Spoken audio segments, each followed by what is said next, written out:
Hello, world. This is Where 18 back again for episode 5. 1, 2, 3, 4, 5. Today's topic is, have you ever been scammed? People are so terrible out there, man. Why would you do this to your fellow man, scamming people? It's the fucking worst. Um, I got a couple stories. I was going through some hard times for a minute, especially during COVID.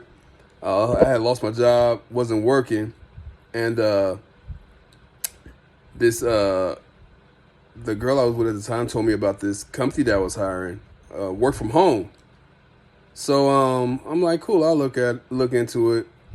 So I look into it, and it turns out it was a scam. Like, this is how it happened. They gave me a phone interview like it was real. Oh, you got the job. Good job. You got the job. You can start whenever, blah, blah, blah. We're going to send you a check for your equipment. You cash the check and you keep the rest for yourself. This is what they were saying. I'm like, that sounds kind of weird. So they sent me the check through email. And it looks like the fakest check you could ever write. I'm like, this doesn't even look real. Why would I use this? So I look up the company online, and of course, it's a scam. It's a fake check. They try to get you to deposit the money in your account, and then because it takes a while when you do a mobile deposit, you get the money, but it takes a while for them to clear it. So they're getting the money, and eventually that check is going to bounce because it's a fake check.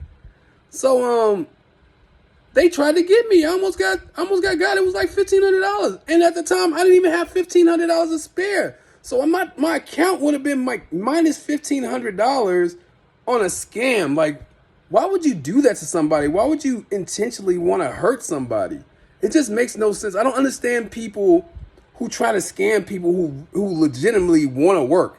I legitimately wanted to work. It was a terrible situation.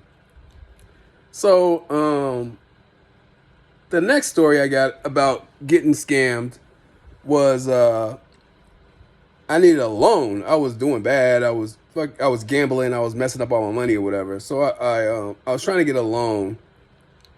So I go through this company online and I got denied the loan. I was like, damn, that sucks. I got denied the loan. Blah blah blah. So a couple days later, I get a text message from the company that denied me. I'm like, this is weird. Why would the company that denied me send me a text message saying I got approved for a loan?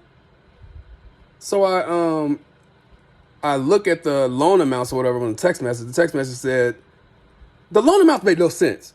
So they're basically giving me a loan, like say the loan was for $2,000.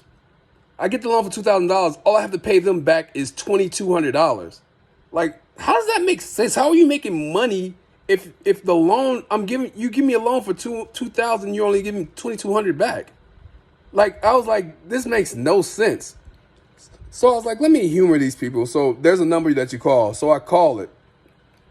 I talk to the guy. It's some Indian guy, and he's like, yeah, you got approved for the loan. How much did you need? I was like, I need $4,000. He's like, yeah, you're approved for the loan. It's gonna cost you. You get the loan for $4,000. It's gonna cost you $4,400 to pay it back. And I'm still thinking this makes absolutely no sense. Why would it only be $4,400 to pay me back? So they give me this information, and they have it. Everything looks legit. The paperwork looks legit and everything. I fill out the information, give it to them or whatever, and then on the bottom it says, we need your mobile ID password and username. I was like, why do you need my mobile ID password and username? That makes no sense at all. So I'm like, let me call you back. So I hang up with the dude, and I go online and look up scams. And the scam is they ask for your mobile ID and username to take over your account and lock you out of your account. And they can do whatever they want to do with your account. So if that ever happens to you, make sure you never give nobody your user ID name, and your online ID, because you just don't do it. No legitimate loan place would ask you for your user ID name and your online ID. It's just not legal. They can't legally do that. And I learned that because I didn't know that. So I learned it from Google. So Google is a wonderful thing. Make sure you use Google for everything. So I called the guy back. They gave me the number to call back. I called back. I'm like, you guys are not legit. He's like, what do you mean? He was like, this is a scam. I was like, no company asked you for your username and ID. He's like, this is not a scam. We needed to process your account. I was like, no, I'm good. I'll pass on this. So I delete them, block them, or whatever. 3 days later, I get another text message from Advance America, the fake one. So I call and I'm like, I know this is fake already. So why are you calling me? Why are you even texting me? I was like, I got denied from the real Advanced America. And they was like, oh, and they hung up. So they text me again, and I text them back. I was like, I know this is fake. Stop sending me messages. You know what these motherfuckers sent me? They said, fuck you and your mom. And we're going to continue to send you texts, and one day you will slip up and accept the loan. And I was like, wow. I texted back. I was like, thank you. For once, you're being truthful. Thank you for giving me that information. You know, another thing you need to look out for scams like that is when you're reading the information, if it doesn't have the company's email address, that's a clear sign as fake. Because looking through the paperwork afterwards, I looked through it and it said Gmail. No company will have a Gmail account for to get a loan. It has to be like, if it's Advanced America, like I said, it would actually be their name and their email account that you would use for the loan or whatever, or to contact them. It wouldn't be a Gmail account. So that's one of the biggest red flags right there. If it's a Gmail account or whatever like that, you know it's a fake. It's a scam, and they're trying to get you for money. But these guys will go after the people who needs the money the most, which is like scumbag moves. And I've only been almost scammed those 2 times. The time with that I told you about with the computer thing, the work from home job, and this loan thing. But there's many other scam people out there that try to get your money, that'll try to take you for every dime you got. Even if you don't have nothing, they'll try to destroy your bank account where they're making it negative and taking money out of your account. So never ever give anybody your username or your password. I almost made that mistake because I was being naive, and I'm glad I looked it up.